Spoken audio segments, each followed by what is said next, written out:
प्रदेश का बजट सत्र शुक्रवार से शुरू हो गया है। 11 दिन तक चलने वाले इस सत्र में 5 फरवरी को वित्त मंत्री सुरेश खन्ना विधानसभा में वित्त वर्ष 2024-25 का बजट पेश करेंगे। पहले दिन भाजपा के सभी विधायक और मंत्री सदन में रामनामी अंगवस्त्र पहनकर पहुंचे। कार्यवाही शुरू होते ही सदन पूरा जय श्री राम के नारों से गूंज उठा। वहीं दूसरी ओर मुख्य विपक्षी दल समाजवादी पार्टी के विधायकों ने सदन में सरकार के खिलाफ नारेबाजी की। सदन की कार्यवाही राज्यपाल के अभिभाषण से शुरू हुई। इस दौरान राज्यपाल ने कहा कि प्रदेश सरकार अपनी योजनाओं के क्रियान्वयन और कानून व्यवस्था को सुदृढ़ करते हुए प्रदेश में राम राज्य स्थापित करने में सफल रही है।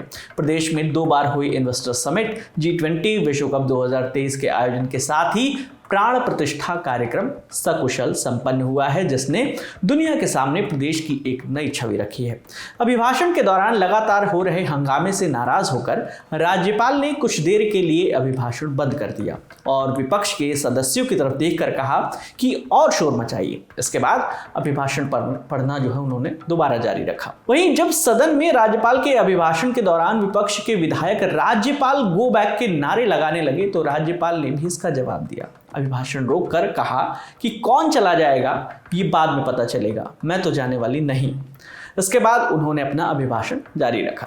राज्यपाल के जवाब देने से भाजपा विधायक भी उत्साहित हो गए और एक स्वर में उनका समर्थन करने लगे।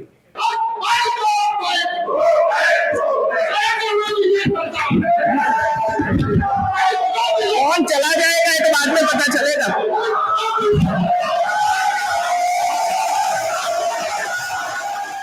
राज्यपाल के अभिभाषण के बाद सदन की कार्यवाही शनिवार सुबह 11 बजे तक के लिए स्थगित कर दी गई। सदन के बाहर निकलकर नेता प्रतिपक्ष और समाजवादी पार्टी के मुखिया अखिलेश यादव ने कहा कि यूपी में ऐसी लूट कभी नहीं हुई जैसी आज हो रही है। जीरो टॉलरेंस की बात करने वाले कानून व्यवस्था में जीरो हैं।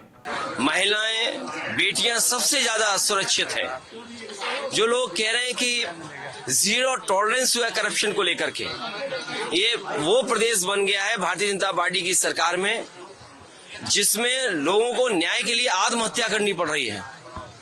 लोग अपने ऊपर तेल डाल करके कभी थाने में जा रहे हैं, तहसील में जा रहे हैं, जो अपनी जान नहीं बचा पा रहे हैं।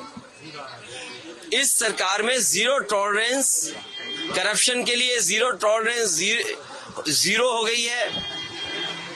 करप्शन में जीरो, जो लगातार करप्शन बढ़ रहा है। आप किसी से जानकारी कर लीजिए, उत्तर प्रदेश में ऐसी लूट कभी नहीं हुई। जो लोग जीरो टॉलरेंस का नारा देते थे वो कानून व्यवस्था में जीरो हैं, भ्रष्टाचार रोकने में जीरो हैं। और सच्चाई में तो ये है कि पीडीए के हक को छीनने में नंबर 1 है। पीडीए के अधिकारों को छीनने में नंबर 1 है। पीडीए को अपमानित करने के में नंबर 1 है। और ये पीडीए 90% आबादी जो त्रस्त है वो भारतीय जनता पार्टी के खिलाफ खड़ी है। जो बेरोजगार हैं, जो महंगाई से पीड़ित हैं, जो मजदूर जिसको नौकरी नहीं मिल रही है, वो 90% जनता भारतीय जनता पार्टी के खिलाफ खड़ी है। वहीं विधानसभा सत्र से पहले अखिलेश यादव ने मीडिया कर्मियों से कहा था कि आप ब्रेकिंग न्यूज चलाइए कि भाजपा के सांसदों के टिकट कटने जा रहे हैं, सिर्फ एक को छोड़कर। और अभी मुझे जानकारी मिली है, मैं आप लोगों को ब्रेकिंग न्यूज देना चाहता हूँ। भारतीय जनता पार्टी अपने सभी सांसदों की टिकट काटने जा रही है, एक के सिवाय।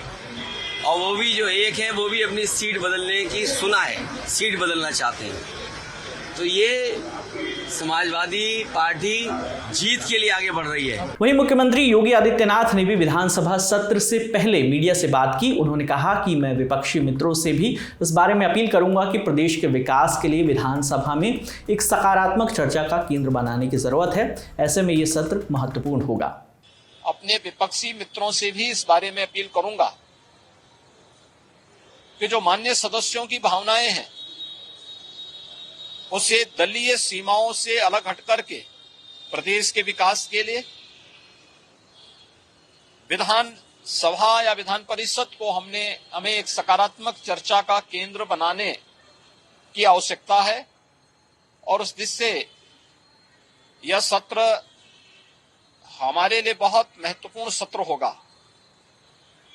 राज्यपाल जी के भाषण पर चर्चा होगी, उसका जवाब भी सरकार की तरफ से जाएगा।